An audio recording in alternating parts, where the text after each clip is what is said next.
Chicos, buenos días, un cordial saludo. Les voy a exponer el día de hoy la doctora Noela Plasencia.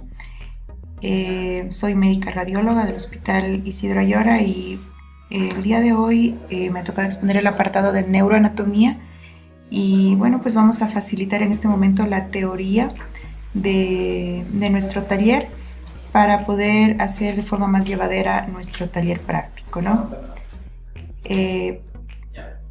Muy bien. En cuanto a la anatomía del encéfalo, en primera instancia vamos a conversar acerca de la anatomía macroscópica de la superficie cerebral, que en realidad es algo que ustedes ya conocen, ¿no? Y luego, finalmente, vamos a hacer una ilustración de la anatomía por cortes en ejes multiplanares en ambas modalidades. Esto con la finalidad de que ustedes vayan adquiriendo las destrezas respectivas para poder reconocer las diferentes estructuras ya en nuestra práctica, ¿no? Gracias a las técnicas radiológicas que van avanzando cada día, como la tomografía computarizada y la imagen en resonancia magnética, pues nos permite una mejor definición y una clara definición de las estructuras anatómicas, ¿no? Esto lo vamos a ver luego. Primeramente, como les digo, vamos a hacer una revisión o una visión general acerca de la anatomía del encéfalo. Como todos sabemos, el encéfalo es semisólido y se adapta a la forma del cráneo. Posee una superficie hemisférica, es convoluta. ¿Qué quiere decir convoluta? Pues como ustedes pueden ver en el gráfico, posee circunvoluciones y surcos. Y a su vez el encéfalo pues está formado por el cerebro, el cerebelo y el tronco del encéfalo. Una breve revisión acerca de la dura madre y de las estructuras durales, igual ustedes ya conocen. El encéfalo está protegido desde la capa externa a la interna por el cráneo, por las meninges y por el líquido cefalorraquídeo. Las meninges, en función de su proximidad con el cráneo, se dividen en la dura madre, la aracnoides y la pía madre, ¿no? La pía madre, que es la que está revistiendo a las circunvoluciones, como podemos ver claramente en el gráfico, está separado de la aracnoides por el líquido cefalorraquídeo y a su vez la aracnoides está separado de la dura madre por este espacio subdural virtual. Y finalmente, pues la capa más externa de la dura madre es la que se fija en el cráneo, ¿no? Continuando asimismo con las estructuras durales, tenemos estas estructuras que son muy importantes, que igual las vamos a reconocer en nuestras imágenes por resonancia magnética, que son los senos venosos. Estos son estructuras formadas entre las reflexiones durales y sus bordes opuestos. Todos estos drenan en el sistema venoso yugular. Y entre los principales tenemos el seno sagital superior, el inferior, el transverso, el sigmoideo, el cavernoso y el seno recto, ¿no? Aquí vamos a nombrar en esta ilustración, que es una visión superior del cráneo, pues vamos a visualizar el seno sagital superior en primera instancia. Un seno que no lo nombramos aquí, pero que no deja de ser importante, que es el seno esfenoparietal. A este nivel, donde estoy indicando con la flecha, tenemos el seno cavernoso por anatomía, ¿no? A estos niveles, los senos intracavernosos. Por aquí tenemos a los senos petrosos, superior e inferior. Aquí tenemos al seno transverso. Aquí tenemos al seno sigmoideo. A este nivel, el seno recto. Pues por aquí, un poco más distal, la confluencia de todos los senos. En una visión oblicua, lo cual también es importante para que sepan distinguir, pues vamos a ver el seno sagital inferior, a este nivel el seno sagital superior, el seno recto, el transverso, y aquí vamos a ver la confluencia de los senos, ¿no? Hay otro seno denominado más pequeño, el occipital. Aquí tenemos el cavernoso, un poco más superior a los petrosos, superior e inferior. Y bueno, pues todos estos obviamente van a tener como un común denominador que drenan al sistema yugular, ¿no? Algunos de ellos sí los vamos a poder reconocer en la resonancia magnética. En cuanto a los ventrículos, Estas estructuras son muy importantes. Están formados por dos cavidades tapizadas por el epéndimo de los hemisferios cerebrales y se comunican con el tercer ventrículo a través del agujero interventricular o agujero de Monro, ¿no? Miren este agujero pequeñito, entonces todos estos ventrículos se van a comunicar finalmente con el tercer ventrículo a través de este agujero, foramen intraventricular o foramen de Monro, que es muy importante. El tercer ventrículo, no nos olvidemos que siempre lo vamos a localizar en la línea media. Ahí tenemos una flechita mostrándonos el foramen interventricular o de Monro, una estructura muy importante, ¿no? Los ventrículos se dividen a su vez en 5 partes. El asta anterior, como podemos ver en la gráfica, ¿sí? El cuerpo del ventrículo, el atrio, ¿no? O el trígono colateral, que también se lo denomina. Tenemos el asta temporal inferior y el asta occipital posterior, ¿no? Estos son los ventrículos principalmente, y luego pues vamos a poder reconocer también esto en nuestras imágenes, ¿no?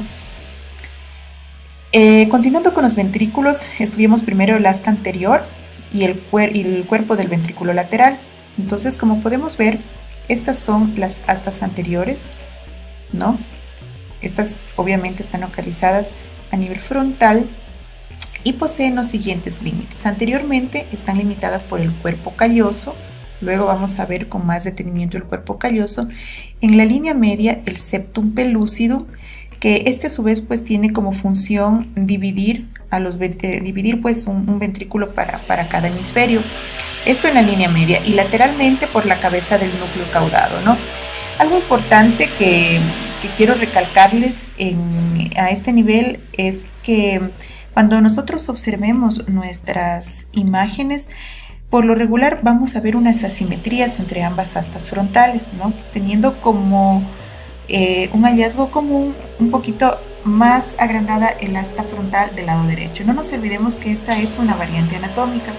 Cuando lo veamos en nuestra práctica, pues lo vamos a reconocer de mejor manera esta variante anatómica, ¿no? Siempre hay casi en el 50% de los casos, un asta más grande que la otra, predomina la del lado derecho. Entonces no nos olvidemos de eso. En cuanto al cuerpo del ventrículo lateral, el cuerpo del ventrículo lateral se encuentra en la porción medial de los lóbulos frontal y parietal, poseen plexos coroideos y se van a comunicar con el tercer ventrículo, que lo tenemos a este nivel, a través del foramen interventricular o de Monro. Esta es una visión axial, ¿no? Entonces aquí tenemos el foramen interventricular, el foramen de Monro, y este cuerpo y todo este líquido pues de los ventrículos se van a comunicar con el tercer ventrículo a través de este agujero de Monro. En cuanto al asta temporal, que la vemos a este nivel, ¿no? Se va a localizar en la porción medial del lóbulo temporal. Está formada medialmente por el hipocampo. Finalmente, el asta occipital, que la podemos observar de mejor forma en estos cortes, en estas secciones coronales, se extiende desde el trígono colateral hasta el lóbulo occipital, ¿no? Y se localiza entre los lóbulos parietal y occipital. Aquí vemos con nuestra flechita el asta occipital, ¿no? En cuanto al tercer y cuarto ventrículos, el tercer ventrículo, como ya lo habíamos dicho, es una cavidad diencefálica, se encuentra en la línea media, a este nivel. Posee una forma de hendidura y se comunica con los ventrículos laterales, como ya lo habíamos dicho, con el agujero de Monro y con el cuarto ventrículo a través de este acueducto denominado acueducto cerebelar o acueducto del mesencéfalo, ¿no? El cuarto ventrículo, que obviamente lo vamos a ver en la fosa posterior, es una cavidad romboidea localizada entre la protuberancia y el bulbo. Se extiende desde inferior a superior, desde el canal central de la médula espinal cervical superior hasta el conducto del mesencéfalo, ¿no? Que lo podemos ver a este nivel. Algo importante, cabe mencionar aquí que todo este líquido cefalorraquídeo fluye hacia los espacios subaracnoideos a través de dos agujeros importantes, ¿no? Que es este que se localiza en la línea media, denominado agujero de Magendie, y otros agujeros que no dejan de ser importantes, son más pequeños, se encuentran lateralmente, denominados agujeros de Luzca, ¿no? Entonces, por ambos agujeros, todo este líquido fluye hacia los espacios subaracnoideos gracias a los mismos. En cuanto a los hemisferios cerebrales, muy bien, los hemisferios cerebrales están separados por las cisuras interhemisféricas y por la hoz del cerebro, denominada cisura lateral, la cisura de Rolando, denominada también cisura central. Estos van a separar los hemisferios cerebrales en lóbulos, ¿no? Como todos ya lo sabemos, frontal, parietal y temporal. Y esta línea que se extiende desde el surco parieto-occipital hasta la incisura preoccipital, en cambio, va a ser el límite entre los lóbulos parietal, temporal y occipital, ¿no? Entonces esto es importante también saberlos distinguir en nuestras imágenes. En cuanto al lóbulo frontal, como podemos ver ahí, este es el mayor de todo el cerebro. También, claro está que posee 4 circunvoluciones, son súper importantes porque aquí, pues esto corresponde al área motora primaria, una de las áreas corticales principales del movimiento. También posee un área premotora, el giro frontal medio, localizado a este nivel, pues aquí es súper importante, aquí se encuentra el área 8 de Brodmann, constituyéndose en este sitio el campo ocular frontal, responsable de los movimientos oculares. Y otra área importante que se localiza un poco más anteriormente, es más grande, denominada el área de Broca. Este se considera una de las áreas motoras más importantes a nivel del lóbulo frontal. En cuanto al lóbulo parietal, aquí pues tenemos la circunvolución postcentral. Esta participa en la sensación corporal general. La cisura intraparietal a su vez divide a los lóbulos en lóbulo parietal superior y en lóbulo parietal inferior. El lóbulo parietal superior es muy importante en la interacción conductual, mientras que el lóbulo parietal inferior es importante también porque aquí se realiza la integración de la información sensorial, ¿no? Que son responsables del habla y de la percepción. Entonces es importante que tengamos en cuenta para qué nos sirve cada lóbulo, de tal forma que cuando hay alguna patología pues podamos percibir qué área más o menos está afectada. No nos olvidemos que en este lóbulo parietal también existen áreas motoras y premotoras importantes. Vamos con el lóbulo temporal. El lóbulo temporal posee una circunvolución superior, media e inferior.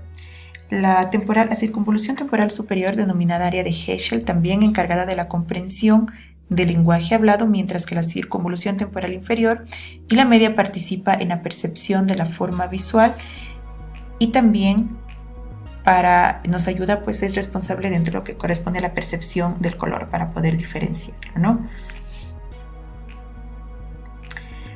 Continuemos con los hemisferios cerebrales y las principales funciones del lóbulo occipital. Pues aquí les he puesto una gráfica para comentarles que esta cisura, que se encuentra dividido el lóbulo occipital por esta cisura calcarina, que la podemos ver claramente aquí, esta a su vez lo divide en una circunvolución lingual y en la famosa cuña, ¿no? El área visual primaria se localiza a ambos lados de la cisura calcarina. Otra estructura importante que comparte también parte del lóbulo temporal y parte del lóbulo occipital se localiza en la parte media del lóbulo temporal y en la parte lateral del mesencéfalo, ¿no? Lo que tenemos aquí en naranja, el uncus o el giro hipocampal, responsable del aprendizaje verbal y de la memoria. Esto es importante también. Bueno, en la superficie medial del hemisferio hay una estructura muy importante que les he traído aquí esta gráfica en un corte sagital para poder distinguir el cuerpo calloso. Este a su vez se divide en la rodilla, desde un poco más anterior, el rostro en primera instancia, o rostrum, que también se lo denomina anatómicamente. Luego seguimos con la rodilla, el cuerpo y el esplenio, ¿no? Esta es una de las estructuras más fáciles de distinguir en nuestras imágenes, especialmente en los cortes sagitales. Tenemos mucha patología relacionada con agenesia del cuerpo calloso, entonces es súper importante reconocer esta estructura, ¿no? Y no es para nada complicada. El cuerpo calloso tiene como función principal de conectar ambos hemisferios, desempeña un papel importante en la transferencia de información entre los mismos y, bueno, pues necesitamos un corte axial para poder verificar otra parte importante de los hemisferios cerebrales que se encuentra en la línea media denominada septum pellucidum, que en un inicio les hablé que separa ambos ventrículos laterales, ¿no? En cuanto a la fosa posterior, es importante, también muy importante esta estructura, contiene el cerebelo y el tronco del encéfalo. El tronco del encéfalo ocupa el tercio anterior de la fosa, junto con el mesencéfalo, que lo podemos visualizar aquí en color azul en esta imagen en corte sagital de una tomografía, pues es una representación anatómica. En color turquesa podemos observar la protuberancia y en un color celeste observamos el bulbo raquídeo, ¿no? Algo importante de que mencionar es que en el mesencéfalo se encuentra la fosa interpeduncular, desde donde emerge la arteria basilar y el tercer par craneal de la misma. Luego vamos a ver por qué es importante el mesencéfalo, por qué es importante el ángulo pontocerebeloso, puesto que de aquí pues emerge casi todos los pares craneales, ¿no? En este nivel que ustedes anatómicamente pues deben conocerlo muy bien. El ángulo pontocerebeloso va a estar formado por la unión de la protuberancia, del bulbo y del cerebelo, ¿no? Ya vamos a ver luego en un corte axial en la gráfica cómo lo podemos observar, y vamos a ver también emergencia de los pares craneales, ¿no? El bulbo raquídeo finalmente es la parte más caudal del tronco del encéfalo y se continúa con la médula espinal, como clarito lo vemos aquí en esta imagen, ¿no? Además de eso, pues vemos de verde el lóbulo frontal.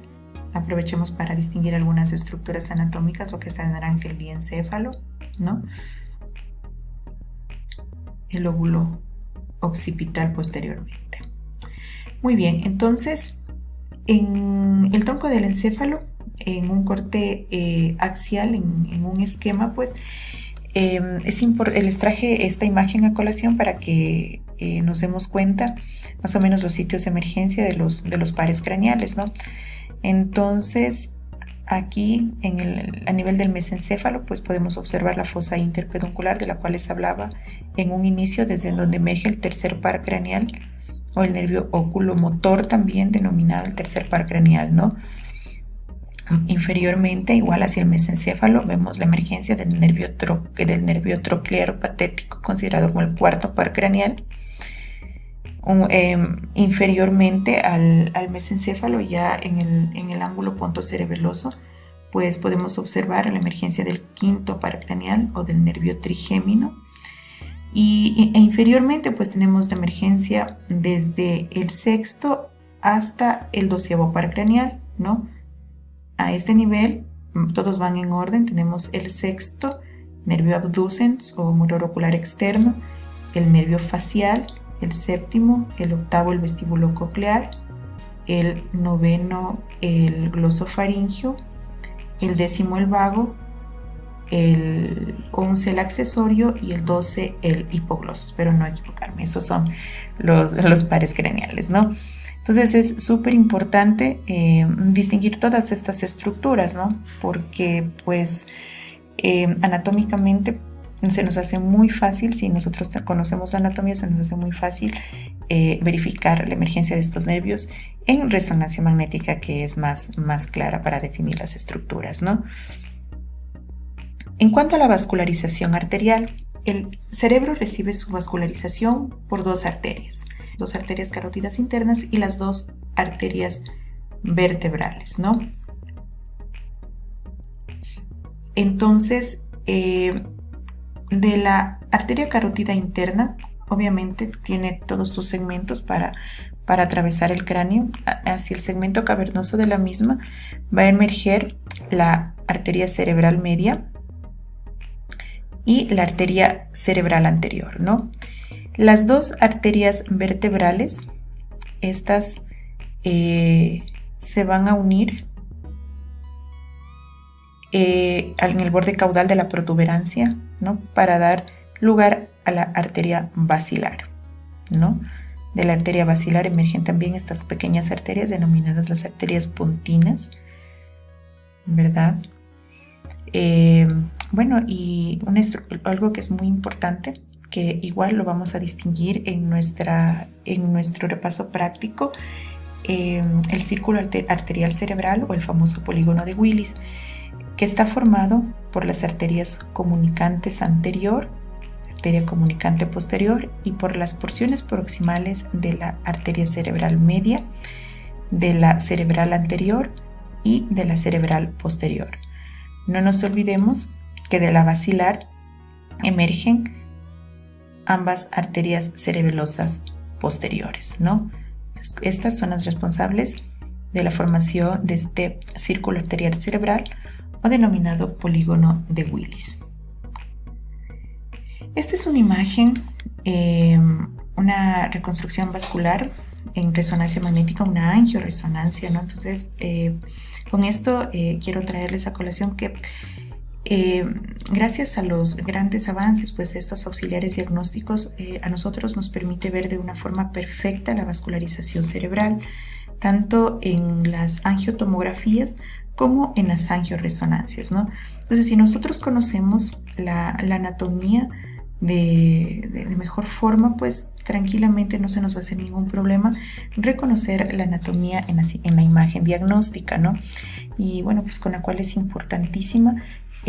Podemos dilucidar muchas patologías gracias a estos auxiliares diagnósticos. Entonces, como ustedes pueden ver aquí, hagamos un repaso general, pues todos los segmentos de la arteria carótida interna, tenemos el petroso, el cavernoso, ¿no? Donde se dividen, pues aquí tenemos las cerebrales medias hacia ambos lados, las vertebrales que están, digamos, en una localización un poco más interna, las carótidas. De la misma pues van a emerger la basilar y de estas van a emerger las cerebrales posteriores, ¿no? Y aquí pues tenemos muy fácilmente identificable el polígono de Willis formado por las comunicantes anterior y posterior y las porciones proximales de la cerebral media, anterior y de las cerebrales posteriores, ¿no? Eso lo vamos a distinguir de mejor forma en nuestra práctica. Algo que también creo importante traerles a consideración es qué territorio específico irriga cada arteria, puesto que esto nos ayuda muchísimo luego en distinción, por ejemplo, de qué lugar del cerebro está afectado en patologías tan comunes como los ictus, que pueden ser estos isquémicos o hemorrágicos. Entonces es súper necesario que, más de conocer la anatomía, sepamos qué sitios irriga cada una de las arterias. En cuanto a la cerebral anterior, aquí tenemos un corte coronal de resonancia magnética. Tenemos aquí dibujado en color verde las regiones de irrigación de la cerebral anterior. Abarcan generalmente la región medial y mediolateral del lóbulo frontal y la parte parasagital del lóbulo parietal. Las ramas lenticuloestriadas de la arteria cerebral anterior van a irrigar los núcleos, ¿no? Putamen, caudado, cápsula interna, parte de la cápsula interna, quiasma e hipotálamo. Algunas ramas pericallosas también provenientes de la cerebral anterior van a irrigar lo que es el cuerpo calloso y parte del septum pellucidum también. Hay una arteria importante que también es rama de la cerebral anterior, que aquí la podemos ver en color morado, que es denominada arteria coroide anterior, y esta va a ser la responsable de irrigar el resto de la cápsula interna, ¿no? Los territorios de la cerebral media, como ustedes pueden ver aquí, toda esta gran extensión dibujada en color rojo, pues son los territorios de esta arteria. La mayor, esta es la mayor, la más grande de todas, como ya les digo, como ya les demuestro en el dibujo. Abarca la región inferior y lateral del lóbulo frontal y la mayor parte del lóbulo temporal. También es importante porque irriga pues las áreas motoras y premotoras del lóbulo parietal, como les hablé en las primeras diapositivas en lo que nos referíamos a los hemisferios cerebrales. Aquí también tenemos ramas lentículo-estriadas que básicamente van a estar irrigando los ganglios basales a nivel lateral, ¿no? Aquí tenemos también parte de la irrigación de la cerebral anterior, como hablábamos anteriormente, ¿no? El territorio de la cerebral posterior lo tenemos en turquesa, ¿no? Marcado en turquesa aquí en los cortes coronales. Si nos regresamos, perdón, miren, este también es un territorio de la cerebral posterior. Entonces, esta nos va a dar dos ramas, ¿no? Una temporal posterior y una occipital interna. La primera va a estar encargada de la irrigación de la región posterior del lóbulo temporal, de la circunvolución lingual y occipito temporal, mientras que la rama occipital interna va a estar encargada de la irrigación de parte del lóbulo occipital, del rodete del cuerpo calloso y de la parte lateral del lóbulo temporal. Territorios de la fosa posterior. Cada mitad del cerebelo es irrigado por la arteria cerebelosa posterior-inferior, por la arteria cerebelosa antero-inferior a este nivel y por la arteria cerebelosa superior, descrita aquí en color naranja. La pica o la arteria cerebelosa posterior-inferior, como la podemos ver aquí en la gráfica, va a ser encargada de la irrigación del vermis, de los hemisferios cerebelosos inferiores y del plexo coroideo del cuarto ventrículo, mientras que la ICA, por sus siglas en inglés, o cerebelosa anteroinferior, va a estar encargada de, primeramente es una rama de la arteria basilar y está encargada de la irrigación del ángulo pontocerebeloso y de los hemisferios cerebelosos en su porción anteroinferior.